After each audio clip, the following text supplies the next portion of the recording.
அப்புறம் வீட்டுல மொத்தம் எத்தனை பேர் இருக்கீங்க? நான், என் சம்சாரம், என் பிள்ளைங்க, அவங்க பொண்டாட்டிங்க, கை குழந்தைங்க 2 பேருங்க. பரவாயில்லையே, கல்யாணமாகியும் உங்க பிள்ளைங்க உங்க கூடவே இருக்காங்க. என் பிள்ளைங்க என் கூட இல்லாம வேற எங்கெங்க போவாங்க? ஐயா, நீங்க கூட்டு குடும்பங்கிறத கேட்கிறப்பவே எனக்கு ரொம்ப சந்தோஷமா இருக்கியா. உங்களை மாதிரி கிராமத்துல இருந்து வந்தவங்களாலதான் இந்த மாதிரி ஒன்னா இருக்க முடியும்னு நான் நினைக்கிறேன்.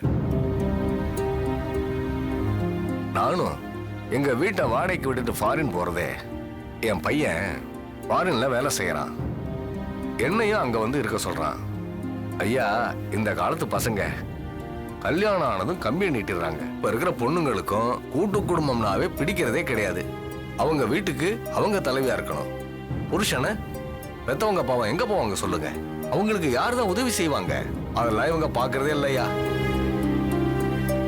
அதே நேரம் உங்களை மாதிரி ஆளுங்களை பாக்குறப்ப எனக்கு ரொம்ப சந்தோஷமா இருக்கியா. உங்களுக்கு என் வீட்டை விடுறதுல எனக்கு எந்த ஆட்சேபனும் இல்லையா. அதனால திருப்தியா என் வீட்டை உங்களுக்கு நான் வாடகைக்கு தரேன். இந்தாங்க சாவி. சார், இவங்களுக்கு வீட்டை சுத்தி காட்டு. சரிங்க சார்.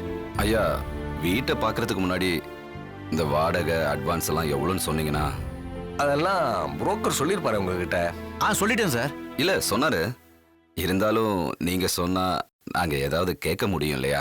ஏங்க, இதுல கேட்கறதுக்கு என்னங்க இருக்கு? நீங்க ஃபேமிலியோட வசதியா தங்கிக்கலாம்.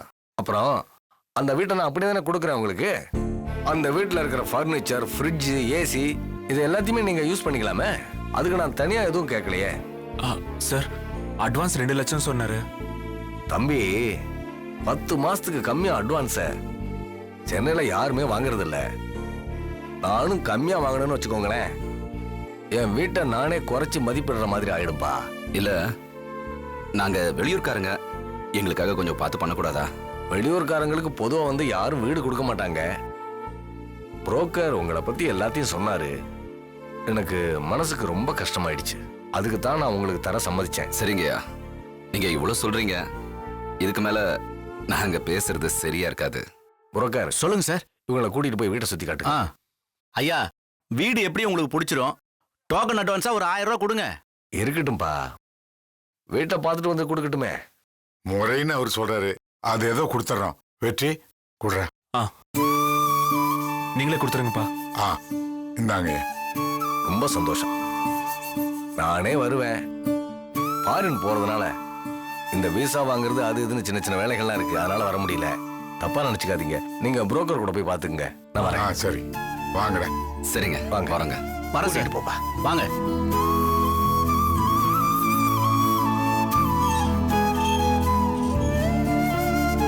வாங்க சார், வாங்க. எல்லாரும் உள்ள வாங்க.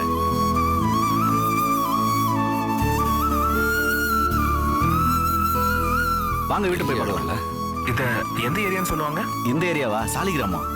வாங்க.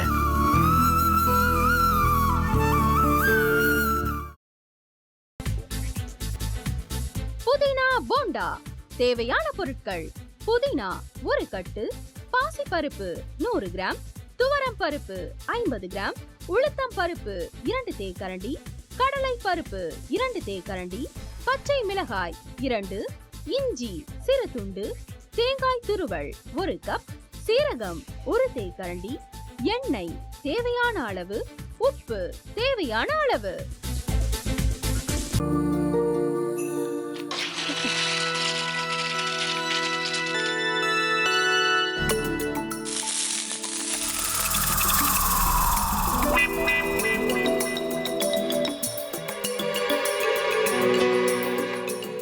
இந்த ஆம்லெட் பண்றதுக்குள்ள போதும் போதும் ஆயிடுது.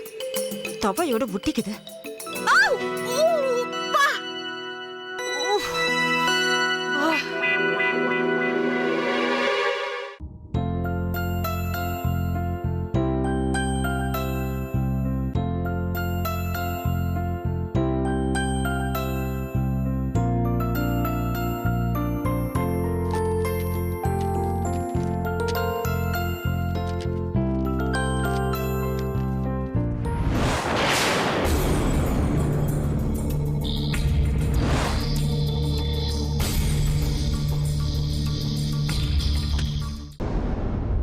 அமிர்தா இப்ப என்ன பண்ணிக்கிட்டு இருப்பாங்க? நாளைக்கு எல்லாரும் சேர்ந்து அவங்க வீட்ல பொண்ணு கேட்கறதுக்காக போறோம். என்ன மாதிரி அவங்களும் ரொம்ப எக்ஸைட்டா இருப்பாங்களோ? ஆ, அதான் ஃபோன் நம்பர் இருக்கே, ஃபோன் பண்ணி கேட்டுடலாம்.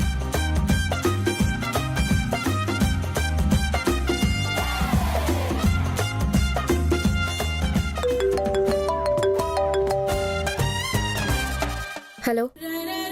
ஆஹா, தேன் மாதிரி உங்க வாய்ஸ் ரொம்ப ஸ்வீட்டா இருக்குங்க.